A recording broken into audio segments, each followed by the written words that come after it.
Insyaallah tema malam ini amalan agar jodoh kita mendekat. Kalau pembahasan tema malam ini sebagiannya sudah berdasarkan dalil. Karena jodoh itu adalah rizki, anugerah Allah. Maka kalau saya bahas malam ini ada sebagian ijtihad ulama. Ijtihad siapa? Kalau ditanya dalil tidak, cuma hanya mengambil kesimpulan sebagiannya dan dipraktikkan mujarrab dan sudah terbukti bahwa apa yang mereka lakukan berhasil. Dan ada salah satu ulama juga membacakan doa tersebut atau ayat-ayat yang saya akan sebutkan, lalu beliau mengatakan saya berhasil mendapatkan jodoh untuk anak-anaknya beliau. Dan itu ulama terpercaya di Mesir. Maka yang kita dengar di malam ini sebagian berdasarkan dalil dan sebagian lain berdasarkan ijtihad, ya, kesimpulan para ulama atau percobaan para ulama yang sudah pernah digunakan lalu mereka menceritakan kepada kita semuanya. Para jemaah yang dimuliakan Allah Subhanahu wa taala. Apakah pernikahan termasuk rizki murni dari Allah? Apa di situ campur tangan manusia? Apakah pernikahan kita ini, jodoh kita ini murni dari Allah, apa campur dengan urusan usaha kita? Apakah manusia, apakah pernikahan itu termasuk pilihan manusia atau itu takdir dan ketetapan Allah untuk kita dan manusia tidak termasuk dalam urusan itu? Hanya dia menjalankan takdir dan nasibnya sebagai hamba-Nya Allah Subhanahu wa taala. Ketahuilah bahwa Allah Subhanahu wa taala ciptakan manusia ini ada mukhayyar, ada musayyar. Ada pilihan dan ada yang lain yang sudah ditentukan dan ditakdirkan oleh Allah, tinggal kita menjalankannya. Yang kita sebagai pilihan untuk manusia adalah menyangkut dengan keimanan dan kekufuran. Kita mukmin atau kafir itu pilihan kita. Taat dan maksiat, faman syaa'a falyu'min wa man syaa'a falyakfur. Yang mau beriman silakan, yang mau kafir silakan. Inna hadainahu as-sabila imma syakiran wa imma kafura. Sudah diberi dua jalan. Ini jalan orang bersyukur dan ini jalan orang yang lain yang tidak memilih jalan Allah. Ini jalan taat, ini jalan maksiat. Ini jalan iman, ini jalan kufur dan seterusnya. Dan ada orang yang mentaati Allah padahal dia mampu untuk maksiat. Orang tersebut taat kepada Allah padahal dia mampu untuk berbuat maksiat. Bahkan dia bisa durhaka kepada Allah. Dan ada orang yang maksiat sedangkan dia bisa taat kepada Allah Subhanahu wa taala. Karena Allah sudah berikan anggota tubuh yang bisa berbuat taat tetapi dia gunakan nikmat tersebut untuk maksiat. Akan tetapi yang yang pilihan manusia. Bisa kita pilih mukmin, kafir, taat, maksiat. Yang berkaitan dengan urusan pribadi kita, seperti lahirnya kita, wafatnya kita, rezeki kita, keluarga kita, penyakit, musibah yang kita hadapi dan kita alami, inilah adalah ketetapan Allah. Tidak campur tangan manusia di situ.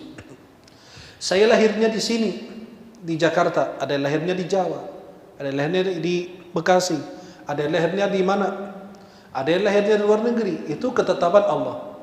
Sudah ditakdirkan di mana dia pun lahir.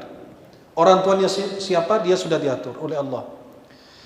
Akan tetapi ini adalah takdir Allah yang sudah tertulis, ketetapan Allah. Ya, sebelum Allah ciptakan langit dan bumi sudah ditakdirkan oleh Allah itu. Dan tidak akan bisa dirubah oleh manusia. Saya lahir di mana nggak bisa dirubah. Itu sudah ketetapan Allah. Dan pernikahan adalah rizki dari Allah. Seperti harta, anak, dan tumbuhan, dan ilmu, dan anugerah yang Allah berikan. Ini suaranya bagus, ini punya kemampuan, ini punya kekuatan, kan semua dari Allah Subhanahu wa taala. Dan ini semua karena kehendak dan takdir Allah Subhanahu wa taala. Ada siapa yang diberi oleh Allah Subhanahu wa taala, sebagian orang ada siapa yang dihalangi, yang ditahan, tidak dikasih. Ada yang diberi, ada yang tidak diberi. Kalau Allah memberi berarti karena hikmahnya Allah. Ada yang tidak diberi karena juga hikmahnya Allah. Ada yang diberi anak, hikmahnya Allah. Ada yang tidak diberi, kan takdir Allah di situ. Tidak campur tangan manusia. Dan kita yakin bahwa di balik itu pasti ada cintanya Allah dan hikmahnya Allah Subhanahu wa taala.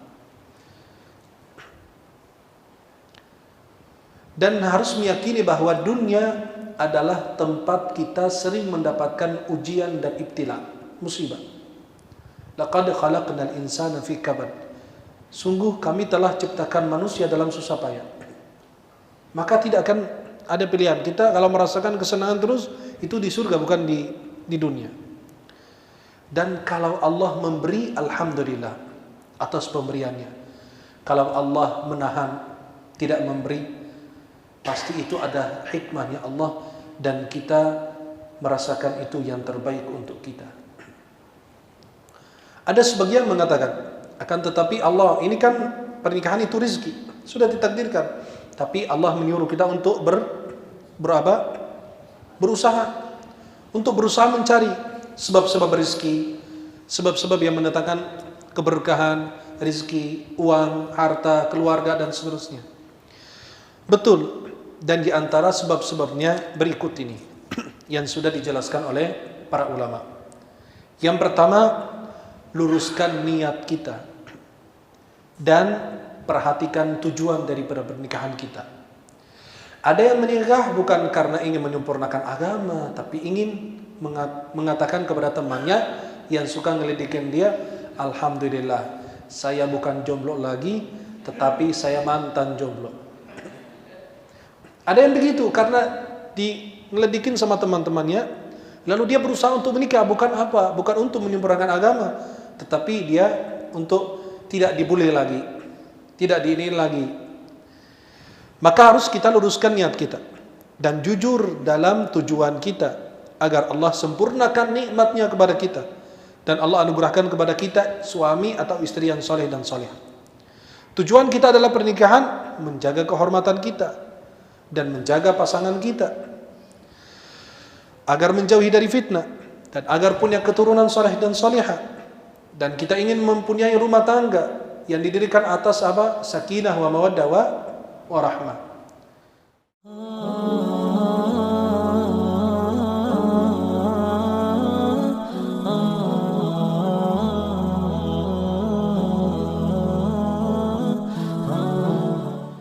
Ada sebagian yang ingin menikah tapi hartanya nggak cukup, tapi dia mampu bisa menikah.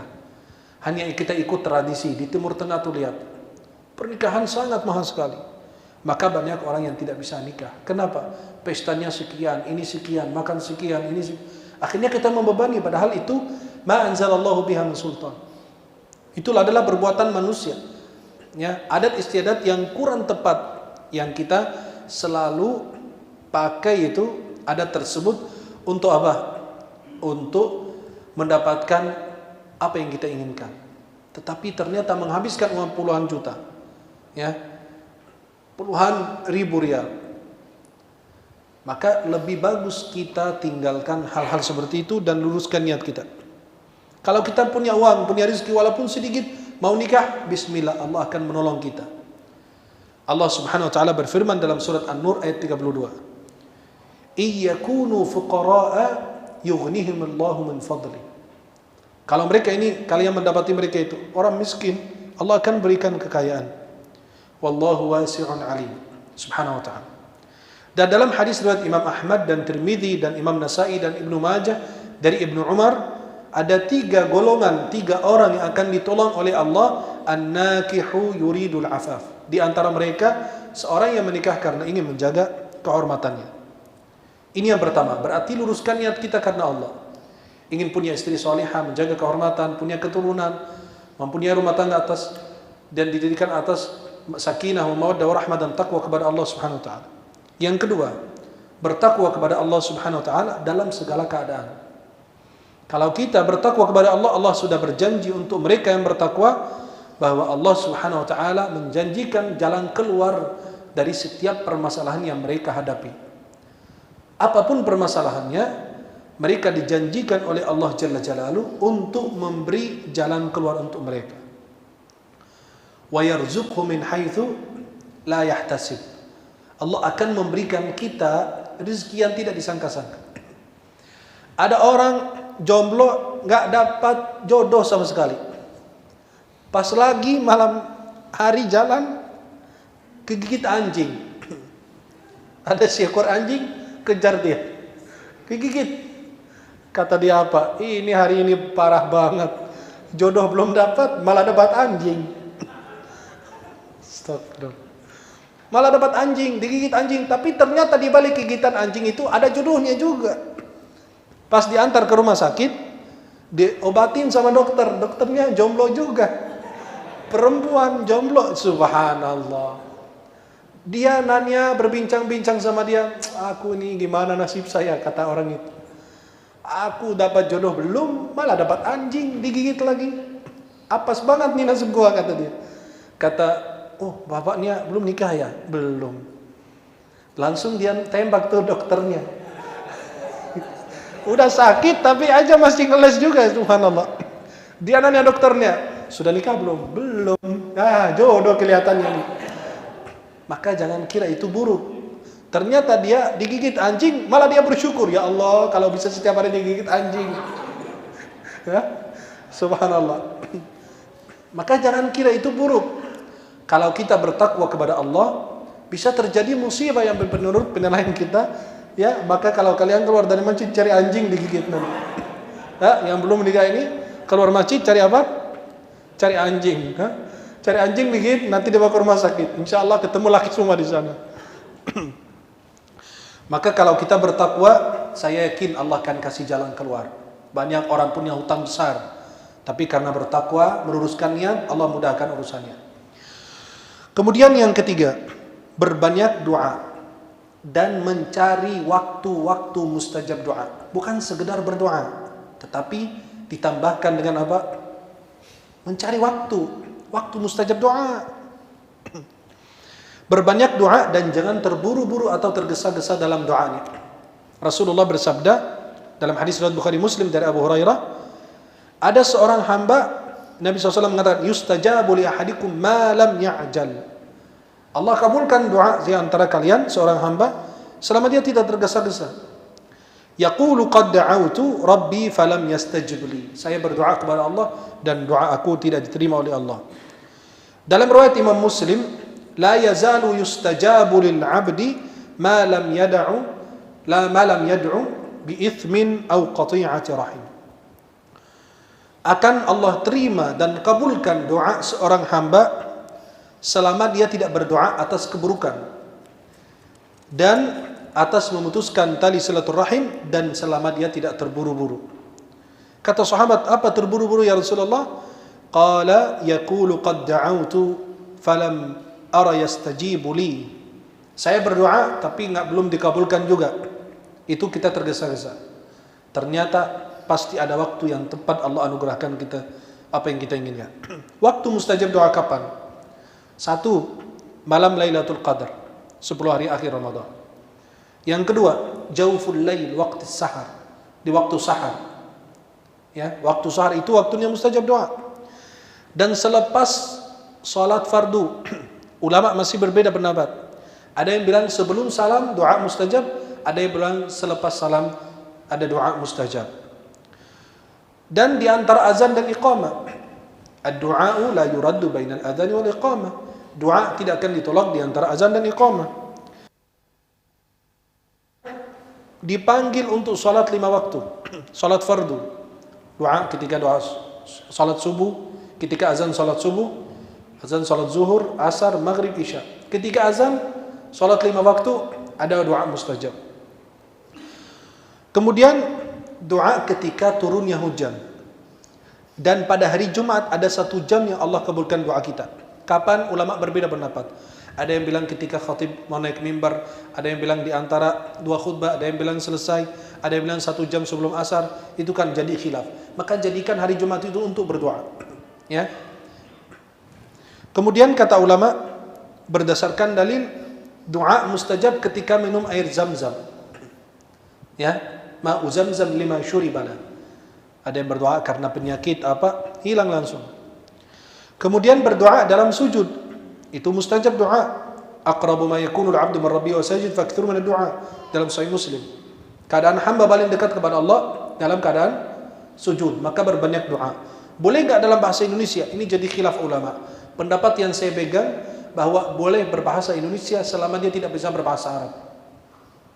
Ya, selama tidak berbahasa Arab, boleh bahasa Indonesia berdoa dalam sujud. Kenapa? La yukallifullahu nafsan illa wus'aha. Dan selepas kita berdoa dengan doa ini, la ilaha illallah anta subhanaka inni kuntu minadh dhalimin. La ilaha illa anta subhanaka inni kuntu minadh dhalimin. Dalam Sunan At-Tirmidzi bahwa orang yang berdoa dengan doa tersebut ketika merasakan kesulitan ataupun yang hajat, Allah pasti akan mudahkan segala urusannya. Berdoa ketika bangun atau terbangun di tengah malam. Kita sedang tidur, kita bangun jam 1, jam 2. Pas kita bangun ada zikir. La ilaha illallah wahdahu la syarikalah, lahul mulk wa lahul hamd wa huwa ala kulli syai'in qadir. Alhamdulillah. Subhanallah wa la ilaha illallah. Wallahu akbar wa la hawla wa la quwwata illa billah. Ini zikirnya. Kemudian orang yang tersebut kata Nabi SAW bilang Allahumma ghfirli au da'a ustijibalah. Kalau dia berdoa selepas dari zikir ini, kita bangun tidur, ya bangun mau ke WC atau kemana pun, bangun. Man ta'arra minal lail istaiqadha. Dia terbangun tengah malam. Dia berdoa dengan zikir ini. La ilaha illallah wahdahu la syarikalah, lahul mulk wa lahul hamd wa ala kulli syai'in qadir. Alhamdulillah wa subhanallah wa la ilaha illallah wallahu akbar wa la haula wa la quwwata illa billah. Ini zikirnya. Kata Nabi SAW, lalu dia berdoa, Allah akan kabulkan doanya. Kalau dia wudu lalu salat, Allah terima salatnya. Kesempatan ini bisa terima. Bahkan ini hadis diriwayatkan oleh Imam Al-Bukhari dalam Sahih beliau.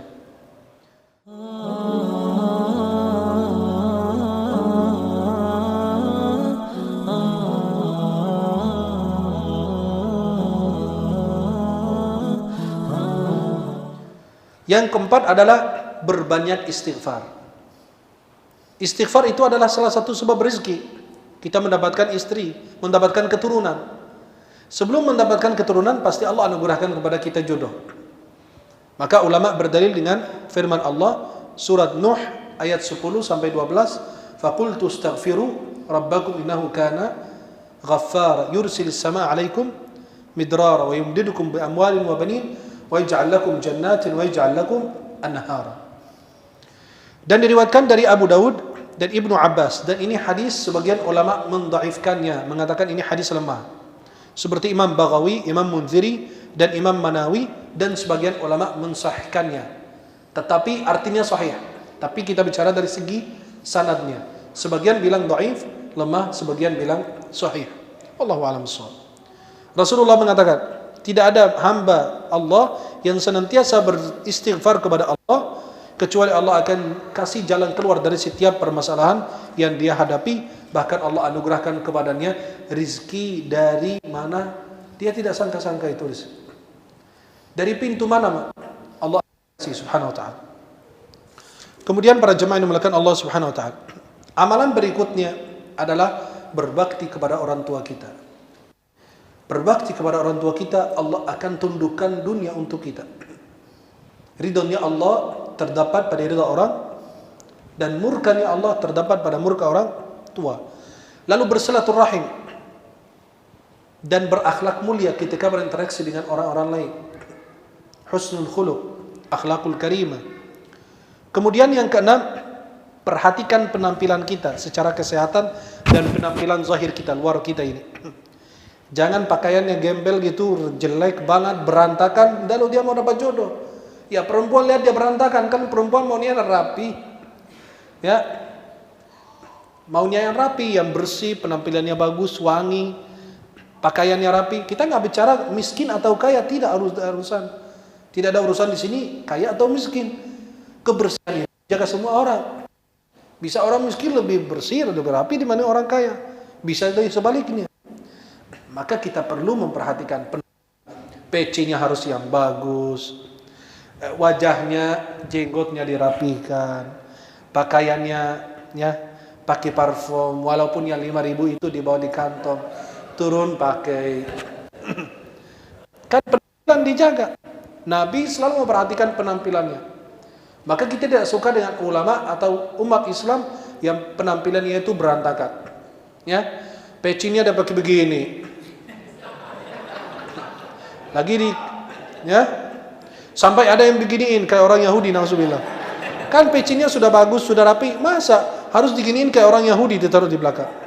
Kan itu kurang tepat. Maka umat Islam itu harus wajib memperhatikan apa? Penampilan dan kebersihannya. Lakinya jorok, gimana mau nikah? Kukunya panjang, isinya apa, jelek, buruk. Kan saya lihat begitu. Ya. Lalu dia kebegin apa? Nikah sama bidadari. Ya salam. Lu aja belum sampai bidadara, gimana mau nikah bidadari? Maka itu disayangkan. Orang itu perhatikan penampilan, perempuan maupun laki. Laki mau perempuan yang rapi, penampilannya bagus. Bukan perempuan yang jorok, habis makan gitu. Ya, kan itu aib.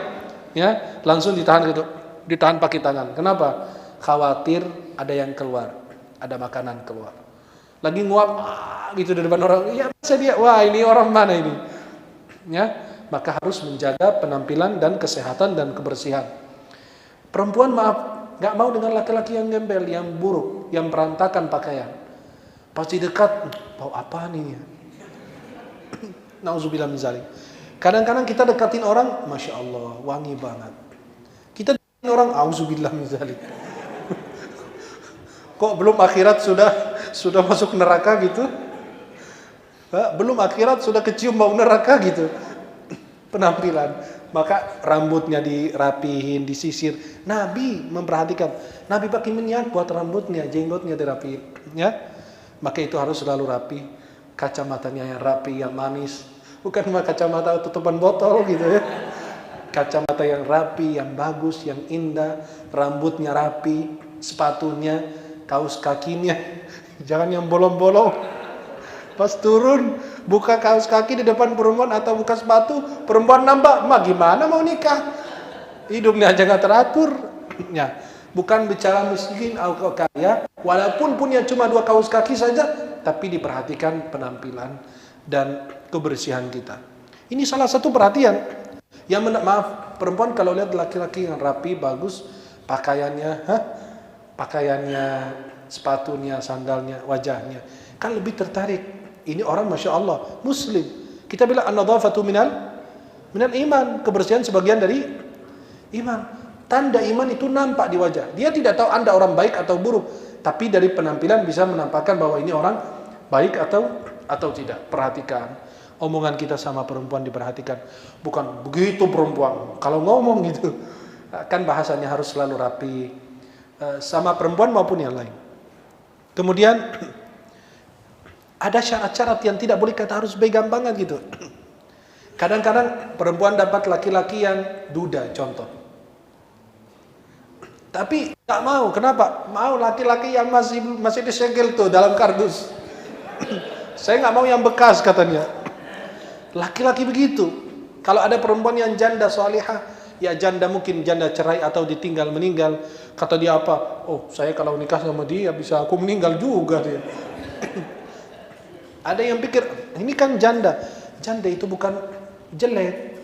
Justru mungkin dia lebih bagus daripada gadis. Buktinya Nabi menikahi janda. Padahal Nabi belum pernah nikah sebelumnya. Nabi usianya berapa? 25. Sayyidah Khadijah berapa? 40. Akhirnya Nabi hidup mesra, hidup indah, hidup nikmat bersama Sayyidah Khadijah. Bahkan Nabi nggak mau nikah perempuan lain sampai wafatnya Khadijah. Sampai wafatnya Khadijah baru diperintahkan oleh Allah menikahi ini dan ini.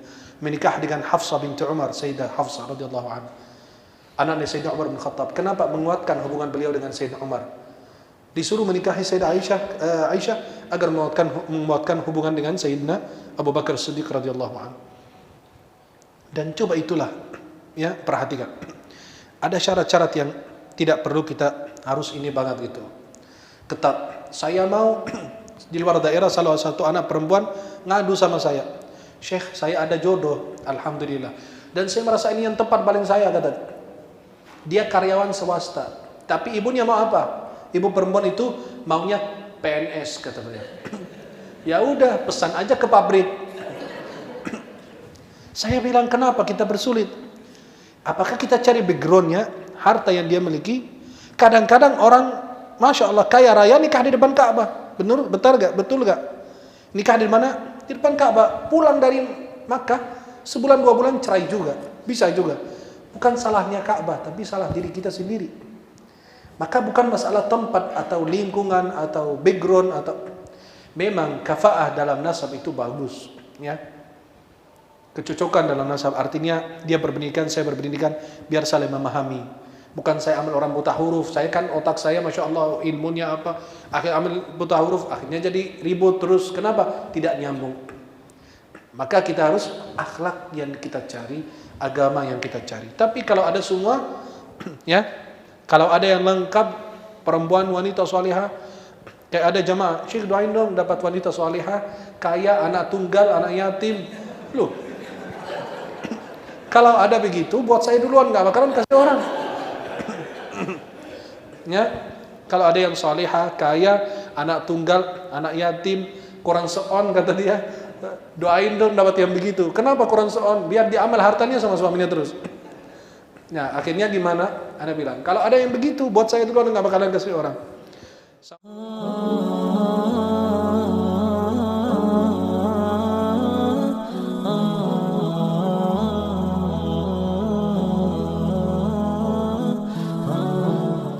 Sampai ada orang mimpi lihat perempuan yang ingin dinikahi, dia istikharah.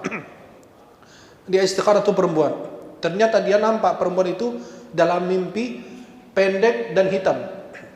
Dia cerita sama ulama, ya Syekh, ana lihat perempuan yang saya mau nikahi itu pendek dan hitam. Kata Syekh, ini apa? Segera dinikahin tuh perempuan. Kenapa? Hitamnya perempuan itu berarti menampakkan kekayaannya, kaya. Pendek itu artinya pendek umur. Habis kamu nikah dia meninggal. Alhamdulillah. Ya, astagfirullah. Kan dia mimpi, dia udah istikharah. Perempuan ada 2 pilihan. Ternyata dia mimpi si A itu. Tapi dia mimpi perempuan itu nampak di mimpinya apa? Pendek dan hitam. Pas nanya ulama, kata ulamanya, hitamnya itu berarti itu padahal dia hitam. Itu artinya kekayaannya, kaya raya. Ya, dan pendek itu artinya pendek umur. Kamu segera nikahin, habis nikah dia meninggal, lu insya Allah dapat warisan besar. Itu rezeki yang mencari kita. Ya, maka kalau anda mimpi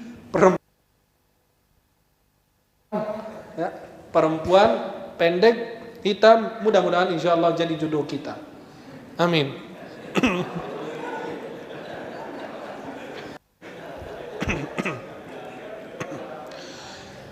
Kalau kita sebagai laki-laki yang sudah menikah atau perempuan yang sudah menikah, jangan malu untuk menawarkan temanmu, sahabatmu yang baik untuk orang yang baik. Ya, itu tanda orang beriman mencintai untuk saudaranya sebagaimana yang dia cintai hal tersebut untuk dirinya. Anda punya saudara, punya keluarga, dia lagi cari jodoh, istri solehah. Anda punya teman wanita solehah, tawarkan ke dia. Ya. Wa ta'awanu 'alal birri wat taqwa. Kemudian kita menawarkan diri kita kepada orang soleh. Boleh enggak? Boleh, boleh tidak? Boleh. Sayyidah Khadijah umur 40 tahun punya pelayan namanya Nafisa. Sayyidah Khadijah pas dengar cerita dari Maisarah, anak buahnya beliau pas pulang Nabi dari Syam, habis pedagang jualan, dia cerita ini orang jujur, ini orang amanah, ada awan yang melindungi beliau dari teriknya matahari. Semua orang memuji, semua orang mencintai, akhlaknya bagus. Sayyidah Khadijah tertarik, padahal sebelumnya banyak laki-laki yang kaya ya, secara kedudukan dan harta di suku Quraisy dan dia menolak. Akhirnya dia cerita sama Nafisa itu, pelayannya, pembantunya. Kata Nafisa, biarkan aku yang ngatur. Aku yang ngatur nanti. Pas Nafisa ketemu Nabi Muhammad, dia bilang, kamu mau nggak nikah sama Khadijah? Ya, Saya orang mana anak? Saya orang lahir yatim, saya begini kondisinya. Gimana mau nikah sama? Ini kan majikan. Saya cuma anak buahnya.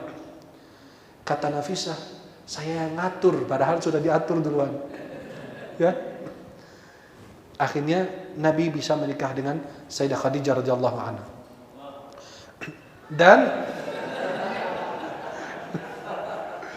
Dan kalau kita mau menawarkan diri kita kepada orang soleh itu tidak perlu malu, ya. Sebagaimana dilakukan oleh anaknya Syuaib. Sampai Syuaib menawarkan anaknya sendiri kepada Nabi Musa.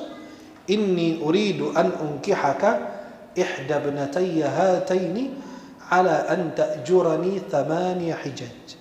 Surat Al-Qasas. Dia menawarkan karena dia lihat, ya abati ista'jirhu inna khayra man ista'jarta al-qawiyul amin. Ketika Nabi Musa menolong mereka untuk memberi minum kepada binatang mereka atau kambing atau domba, lalu ternyata itu Nabi Musa, oh ini laki-laki kuat, hebat, amanah. Inna khayra man ista'jarta al-qawiyul amin. Maka Nabi Musa sesudah bantu mereka, thumma tawalla ila dhil. Dia cari tempat dia berteduh di situ. Akhirnya dia berdoa, Rabbi inni lima anzalta ilayya min khairin faqir. Ya Allah, seperti ini bahasanya. Kalau bahasa kita ini saat ini. Ya Allah, nikmatmu banyak kepadaku, tetapi aku masih fakir. Ya, masih fakir apa? Belum ada pasangan. Ya, saya masih ada kekurangan juga. Walaupun nikmatmu banyak kepadaku, tetapi masih banyak kekurangan. Kemudian para jemaah yang dimuliakan Allah, sedekah sir. Sedekah yang kita kerjakan di dalam sir, dirahasiakan, itu lebih bagus. Ya. Maka sedekah itu diam-diam bersedekah. Oh, malam Jumat, malam Sabtu, malam apa? Bersedekah kepada anak yatim. Anak yatim di bawah usia 10 tahun.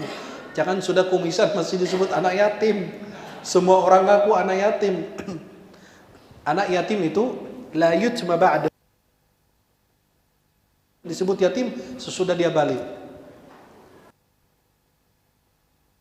Manusia menurut syariat Islam, man faqada abuhu qabla al-bulugh, yang kehilangan ayahnya sebelum dia balik. Yatim dari manusia yang kehilangan ayahnya. Yatim dari hewan atau binatang yang kehilangan ibunya. Makanya dari manusia yang kehilangan ayahnya sebelum dia balik. Maka itu sedekah itu membantu kita untuk bisa mendapatkan jodoh kita. Kemudian kita bersabar. Pasti di balik sabar itu ada nikmat Allah. Innama yuwaffas sabiruna ajrahum bighairi hisab. Orang yang bersabar diberi pahala balasan oleh Allah tanpa batas. Sampai Allah berfirman, ya ayyuhalladzina amanu ista'inu bis-sabri was-shalah. Minta pertolongan Allah melalui apa? Salat dan sabar. Maka kita bersabar terus. Dan pasti, dan kita tidak putus asa. Allah berfirman di dalam surat Yusuf, ya baniya idhabu fatahassasu min Yusuf wa akhi. Wahai anakku, pergilah mencari berita tentang Yusuf dan saudaranya yang bernama Bunyamin. Wala tayasu min rauhillah, jangan kalian putus asa rahmat Allah. Innahu la yayas min rauhillah illa alqaumul kafir. Yang putus asa dalam doanya, harapannya kepada Allah hanya orang kafir. Kemudian amalan berikutnya, jaga zikir pagi dan petang. Adhkarus sabahi wal masa. Dijaga. Karena pada hari itu pasti kita mendapatkan iman. Ada kitab yang sudah diterjemahkan bahasa Indonesia, itu kitab itu isinya zikir dan doa. Dan dalamnya juga ada zikir pagi dan petang. Namanya Hisnul Muslim. Bahkan ada potongan sekarang dijual gitu, zikir pagi dan petang. Kecil. Itu karangan Dr. Sa'id bin Ali bin Wafi al-Qahtani. Beli kitab itu, baca. Jaga zikir pagi dan petang itu. Itu akan memudahkan kita bisa mendapatkan jodoh. Dan membaca surat Al-Baqarah. Al-Baqarah itu mengusir syaitan. Mengusir apa? Syaitan. Karena khawatir ada yang buat sesuatu buat kita. Jodoh itu bisa takdir, bisa karena ada yang buat sihir buat kita, maka kita mengusirnya, mengobati diri kita dengan surat Al-Baqarah. Nabi dalam Sahih Muslim dari Abu Hurairah, la taj'alu buyutakum maqabir. Jangan jadikan rumah kalian seperti kuburan. Inna syaitana yafirru aw yanfuru dalam riwayat lain. Minal baiti alladhi tuqra fi surat Al-Baqarah. Syaitan lari dari rumah yang dibaca di dalamnya surat Al-Baqarah. Dalam Sahih Muslim, akhduha barakah. Membaca dan mengambil surat Al-Baqarah ini keberkahan. Wa tarkuha hasrah. Meninggalkannya adalah sebuah penyesalan, kerugian. Wala tastati'uha al-batal ay as-sahar. Si dukun itu tidak bisa mampu mengalahkan orang-orang yang rajin baca surat Al-Baqarah 286 ayat, hampir 2,5 juz. Kemudian jagalah doa berikut ini. Doa ini adalah doa untuk orang yang merasakan kesusahan dan kesulitan. Insyaallah doanya ini sebagian ada di dalam kitab Hisnul Muslim. Dalam kitab apa? Hisnul Muslim. Doa di antaranya, Allahumma abduka wa ibnu abdika wa ibnu amatika nasiyati biyadika madin fiyya hukmuka adlun fiyya qada'uka as'aluka bikulli ismin huwa lak sammayta bihi nafsak aw anzaltahu fi kitabik aw 'allamtahu ahadan min khalqik aw ista'tharta bihi fi 'ilmi al-ghaib 'indak an taj'ala al-Qur'ana al-'azima rabi'a qalbi wa nura sadri wa jalaa'a huzni wa dhahaba hammi. Hadis riwayat Imam Ahmad dari sahabat Abdullah bin Mas'ud.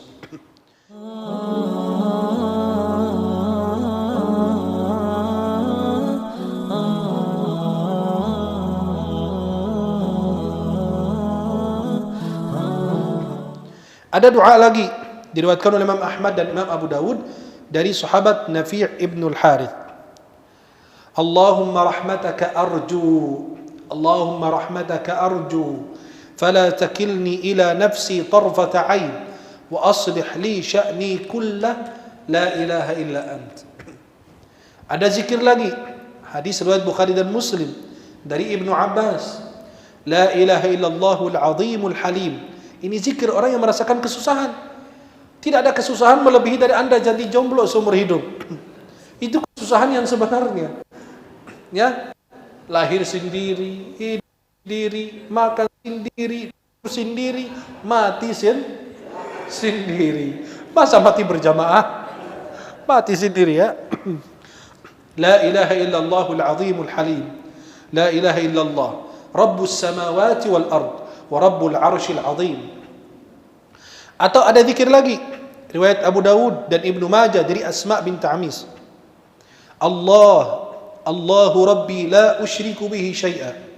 Ada zikir lagi riwayat Imam Ahmad dan Imam Tirmizi dari Sa'ad radhiyallahu an, la ilaha illa anta subhanaka inni kuntu minadh dhalimin. Ini ada dalam surat Al-Anbiya juga. Dan ada hadis Nabi, barang siapa berdoa dengan doa ini, insyaallah Allah akan berikan jalan keluar dari setiap permasalahan yang dihadapi. Zikir berikut ini pernah disampaikan oleh Syekh, salah satu ulama Azhar, beliau sudah wafat, almarhum, namanya Syekh Farhat Al-Munji. Ya, namanya apa? Syekh Farhat Al-Munji. Beliau pernah sampaikan di salah satu televisi waktu saya masih berada di Mesir. Bahkan itu banyak perempuan yang membaca zikir ini dan alhamdulillah berhasil dikaruniakan suami yang saleh atau laki-laki yang baca mendapatkan istri yang salihah. Maka zikir ini itu dari salah satu orang saleh yang menginap di salah satu rumah salah satu orang. Orang itu yang punya rumah, tuan rumah merasakan kegelisahan karena banyak anaknya yang belum menikah. Akhirnya pas cerita sama orang saleh tersebut, diajarkan zikir ini. Baca zikir ini. Dia punya 7 anak perempuan. Nggak lewat 1 tahun mereka sudah menikah, punya pasangan. 7-7-nya dalam waktu 1 tahun. Tetapi ini semua ijtihad, dinukul oleh para ulama. Dari Syekh Farhat Al-Munji, juga di dalam buku fatwa beliau. Zikirnya apa? Allahumma inni as'aluka bi anni ashhadu annaka anta alladhi la ilaha illa anta al-ahadus samad alladhi lam yalid wa lam yulad wa lam yakul lahu kufuwan ahad iqdi hajati anis wahdati farrij kurbati ij'al li rafiqan salihan kay nusabbihuka kathiran wa nadhkuruka kathiran fa anta bi basira يا مجيب المضطر إذا دعاك أحلل عقدتي آمن روعتي يا إلهي man alja'u ilayhi idza lam alja'u ila ar-rukni syadid alladhi idza du'iya ajaba habli min ladunka zawjan salihah atau zaujatan salihah. Zaujan salihan kalau dia perempuan, atau zaujatan salihatan. Ij'al bainana al-mawaddata war-rahma was-sakan fa anta ala kulli shay'in qadir ya man qulta li syai'i kun fayakun rabbana atina fid dunya hasanah wa fil akhirati hasanah wa qina adzaban nar wa sallallahu ala sayyidina Muhammadin wa ala alihi wa sahbihi wasallam. Ini salah satu zikir yang diajarkan beliau kepada orang-orang yang belum mendapatkan jodoh. Kemudian ada zikir lagi. Ada salah satu ulama Mesir, beliau lulusan Al-Azhar, beliau sudah wafat. Namanya Syekh Abdul Hamid Kishk, salah satu ulama di Mesir terkenal. Beliau mengatakan, ini zikir dari salah satu orang saleh, bukan dari Nabi. Salah satu orang saleh mengatakan, di malam Jumat baca surat Alam Nashrah Laka. Di malam baca surat Alam Nashrah Laka Sadrak 314 kali. Berapa kali? Kan mau cari jodoh, harus capek, harus susah payah mencari jodoh. Untung anak nggak bilang 3.000, baru 314. Ini dengan jumlah, kenapa 314 kata syekhnya? Ini jumlah para sahabat yang ikut perang Badar. Dan Allah, ini perang pertama Islam, dan Allah memberikan pertolongan bagi mereka. Kata beliau apa? Ini dibaca 314 kali surat Alam Nashrah Laka Sadrak di malam hari Jumat. Dan setiap kali baca surat tersebut, berdoa agar Allah anugerahkan kepada diri Anda istri salihah atau suami yang saleh. Atau dengan doa ini yang dianjurkan banyak ulama. Itu zikir yang ada dalam doa dalam surat Al-Qasas dari Nabi Musa alaihissalam. Rabbi inni lima anzalta ilayya min khairin faqir. Rabbi inni lima anzalta ilayya min khairin faqir. Atau ada ulama bilang zikirnya hasbiyallahu wa ni'mal wakil. Itu dibaca. Allah akan mencukupkan kita. Allah akan memenuhi permintaan kita. Ketika Nabi Ibrahim dalam kesulitan dan kesusahan, ketika dilempar di api yang dinyalakan oleh orang kafir, beliau berdoa dengan doa ini, hasbunallahu wa ni'mal wakil. Kemudian ada Syekh Saleh Al-Maghamisi, beliau imam Masjid Quba. Beliau menganjurkan orang untuk membaca zikir ini. Hasbunallah sayu'tinallahu min fadlihi wa rasuluh. Kalau yang beliau sampaikan, hasbunallah sayu'tinallahu min fadlihi inna ilallahi raghibun. Dan ini potongan dari ayat di dalam surat At-Taubah ayat 59. Hasbunallahu sayu'tina min fadlihi wa rasuluh. Inna ilallahi raghibun. Atau boleh dengan doa ini, Allahumma la sahla illa ma ja'altahu sahla wa anta taj'alul hazna idza syi'ta sahla. Ini doa ketika orang mengalami kesulitan agar Allah memudahkan segala urusannya. Inilah yang disampaikan oleh para ulama seputar kalau kita ingin mendapatkan jodoh. Saya yakin ditambah lagi dengan qiyamul lail, salat malam.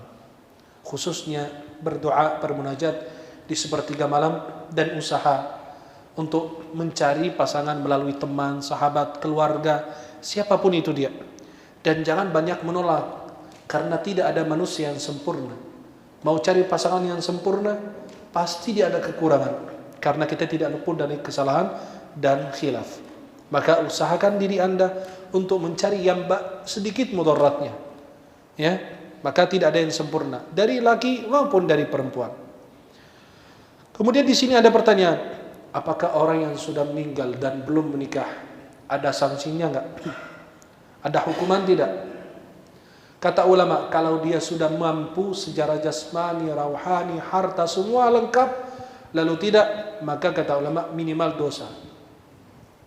Tetapi kalau tidak ada kekurangan, dia sudah berusaha, seperti ulama-ulama yang lain kita serahkan kepada Allah, seperti Imam Nawawi, Imam Ibnu Taimiyah, kan mereka pada belum menikah dan mereka diserahkan kepada Allah. Mungkin mereka punya alasan karena sibuk untuk menuntut ilmu, atau karena sering berpindah-pindah tempat, atau kesana kemari mencari ilmu atau menulis kitab-kitab agama, maka mereka tidak sempat untuk bisa menikah.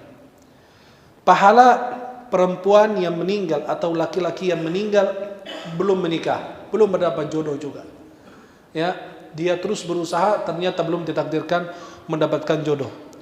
Kata ulama apa?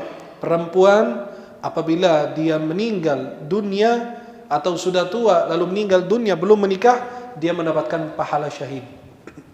Mendapatkan pahala apa? Syahid. Maka kalau Anda belum dapat istri, berarti pahala apa? Syahid. Pahala syahid.